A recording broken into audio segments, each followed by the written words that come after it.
Legenda mengenai kematian tragis Raja Kayau Padaun, salah satu tokoh Kayau pemenggal kepala suku Dayak pada zaman Asang Kayau tempo dulu di pedalaman Kalimantan sebelum adanya Sumpah Perdamaian di Tumbang Anoy. Padaun pada zaman dulu adalah Raja Kayau yang terkenal sakti mandraguna di pedalaman Kalimantan yang kesaktiannya tak tertandingi. Pada suatu ketika Padaun ingin menyerang rumah betang di wilayah tertentu karena dia tertarik pada seorang gadis cantik incarannya yang ada di rumah betang tersebut. Selama di perjalanan menuju rumah betang itu dia harus menyeberangi sebuah sungai yang berada di hutan pedalaman Kalimantan.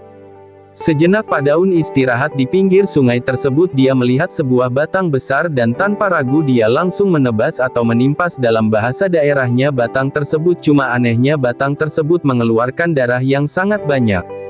Pada malam harinya Padaun bermimpi ternyata batang tersebut adalah ular raksasa yang sedang bertapa. Di dalam mimpi tersebut berkata, "Kenapa kau mengganggu saya dan melukai saya, padahal saya tidak mengganggu kamu? Saya bersumpah kamu harus mati di sungai ini." Setelah terbangun akhirnya Padaun melanjutkan perjalanannya untuk mengincar satu rumah betang yang kebetulan dekat dengan sungai tersebut.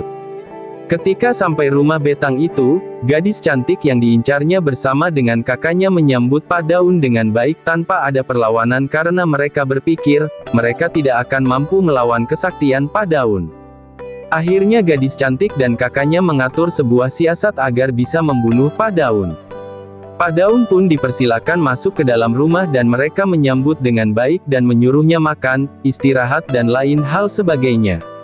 Saat makan Padaun pun lengah, segala senjatanya berupa mandau keramat diminta untuk disimpan saja. Saat sedang asik makan langsung si kakak gadis tersebut menyerang Padaun dan berhasil mengalahkannya tanpa perlawanan dan kakak si gadis tersebut langsung menguburkan badan dan kepala Padaun secara terpisah.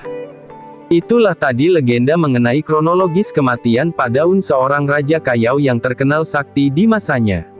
Legenda ini diangkat dari kisah nyata yang diceritakan secara turun-temurun dan kami mohon maaf apabila ada kekurangan dan kesalahan dalam cerita. Bagi sobat semua yang tahu atau pernah mendengarkan kisah mengenai Padaun ini, harap tinggalkan komentarnya di kolom komentar. Terima kasih.